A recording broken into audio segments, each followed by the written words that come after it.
My next topic is mumps. Through the first 3 months of 2016, the CDC reported 467 mumps cases nationally. This compares to a little over 1,000 the past 2 years and 500 and less than 300 the 2 years prior to that. Earlier this week, I reported on an outbreak at Harvard University where 40 cases have been confirmed, and officials are concerned that this could disrupt the upcoming commencement. In the state of Indiana, as of April 22, some 80 mumps cases have been reported in central Indiana, including outbreaks at 4 prominent universities. Joining me now to talk about the mumps situation in Indiana is Mugdha Golwalkar. She is the Vaccine Preventable Disease Epidemiologist with the Indiana State Department of Health. Hello, Mugdha, and welcome to the show. Hi. I hope I said your name correctly. Mugdha. Mugdha. Okay. All right. Thank you very much. Okay. Before we get into the specifics of what's going on in Indiana, and Indiana's not alone, by the way, as you probably know, can you give us a primer on mumps, just so my audience understands, the symptoms, how it's spread, the complications, so on and so forth? Yeah, sure. So mumps is a disease that's caused by a virus, and it used to be a very common childhood illness prior to routine vaccination efforts being started. It mainly affects the glands that make saliva that are located near the back of the jaw on either side of the face. Infection can occur in one or both sides, and it usually causes a pretty large swelling and pain, which produces that characteristic kind of chipmunk look of mumps. Some of the other symptoms include headache, fever, fatigue, minor upper respiratory symptoms, etc. Unfortunately, they're not, other than that swelling, they're not too specific to mumps.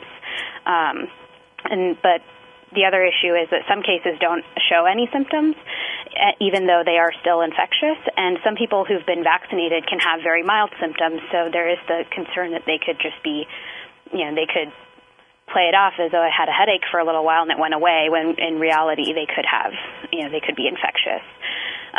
Primarily, mumps is spread through contact with an infected person's saliva or respiratory droplets.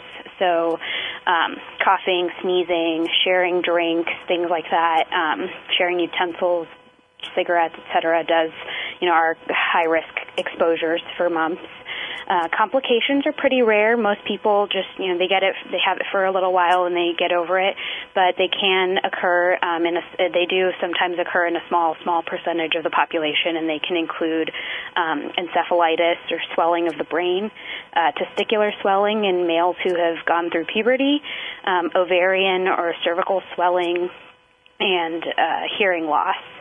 And the best way that we have currently to prevent mumps is MMR vaccine, so measles, mumps, and rubella vaccine. And usually, that's given in early childhood, and a lot of states require it for school entry. And CDC considers the mumps component of that about 88% effective in preventing mumps. Right. Okay, so what is the current situation in Indiana right now with mumps? So currently, as you mentioned earlier, Indiana is experiencing outbreaks on 4 large university campuses, Butler University in Indianapolis, Indiana University Bloomington, Indiana University Purdue University Indianapolis, which we call IUPUI usually, and Purdue University in West Lafayette, Indiana. In order to declare an outbreak over, we have a certain length of time that we have to go without seeing new cases, and Butler University is actually a little over halfway through this period at this time, so we haven't seen new cases at Butler in a little while. We're hoping to continue that trend.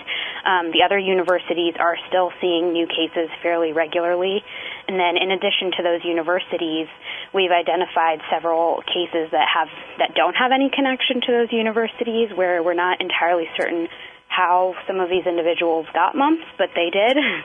And those have been mostly concentrated to the central Indiana region. And like you said, we're nearing about 80 cases in the state at this point, which is much higher than we would normally see in a year. Now, just so my audience has a picture of what's happening, we don't know Indiana very well. what's the distance between West Lafayette and Bloomington and Indianapolis? Are they very close together, or? Sure, that's a good question. So IUPUI and Butler are pretty close together. They're both located in Indianapolis in central Indiana. And West Lafayette is kind of on the northwest side a little bit. It's about 2.5 hours maybe from Indianapolis. Right. And then Bloomington is about an hour and a half south of Indianapolis. So are you able to connect any of these dots? Are there relationships between the different outbreaks on the universities, or? So not really. We've had some situations where people have reported, I have a significant other or something that goes to this university, but we haven't been able to pinpoint a really solid connection between any of those cases. Okay. So what are the schools and what is public health doing? It sounds like it's starting to get under control, but what are you guys doing to get this under control?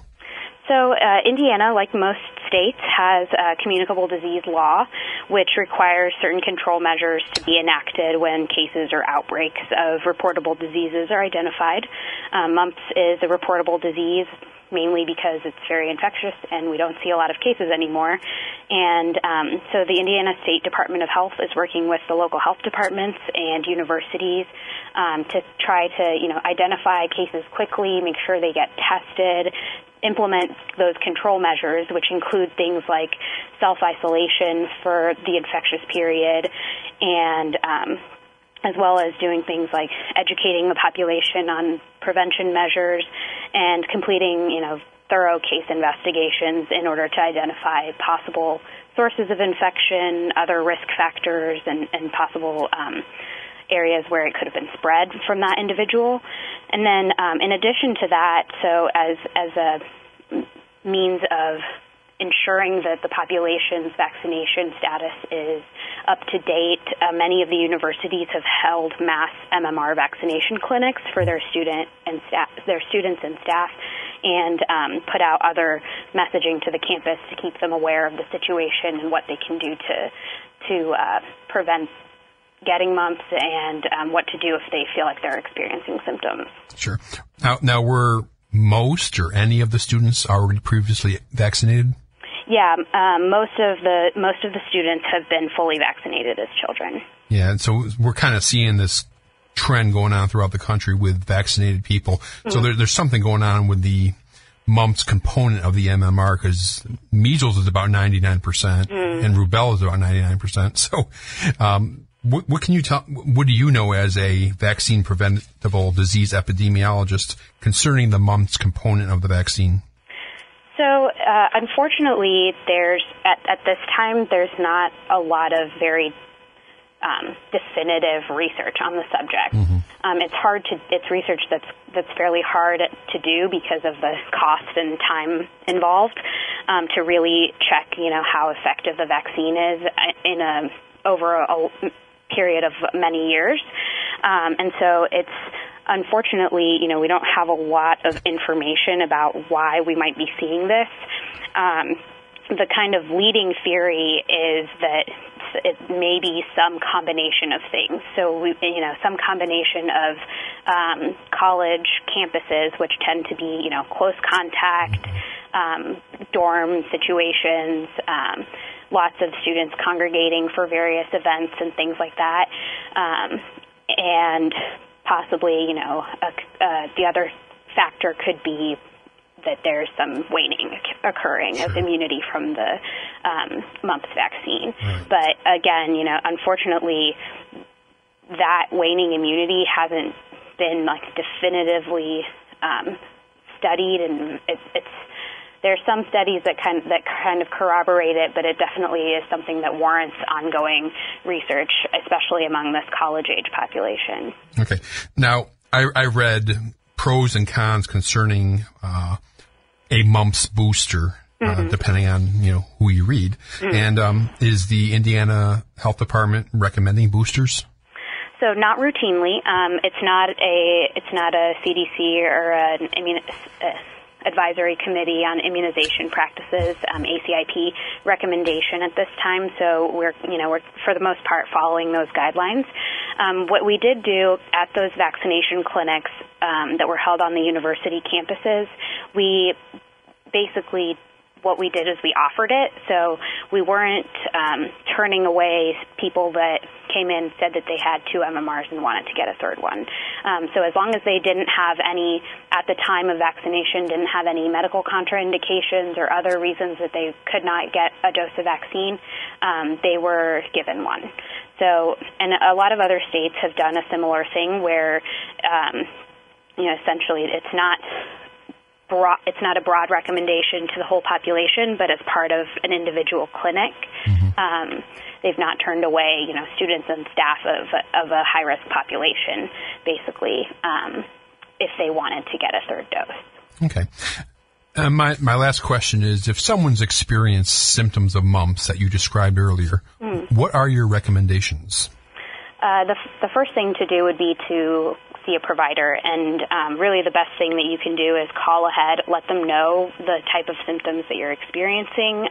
If you've had contact and you know that you've had contact with somebody who had mumps or had similar symptoms, that's good to let them know of, and then call ahead and let them know, when you make an appointment, let them know when you're coming in.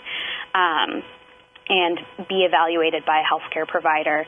They can give you recommendations for testing. If it clinically matches mumps, then they might test you. If you they might test you for other things, because there's actually a lot of viruses and other things that can cause that kind of swelling. Right. And so I think the best thing that people can do is kind of seek care. And, in order to limit spread while they're seeking care, I would highly recommend, calling ahead to a provider and maybe requesting a mask or something when you get there. Sure. Very good. Thank you, Mugdha Golwalkar, and thanks, ma'am, for your time and expertise. I appreciate it. Sure, no problem.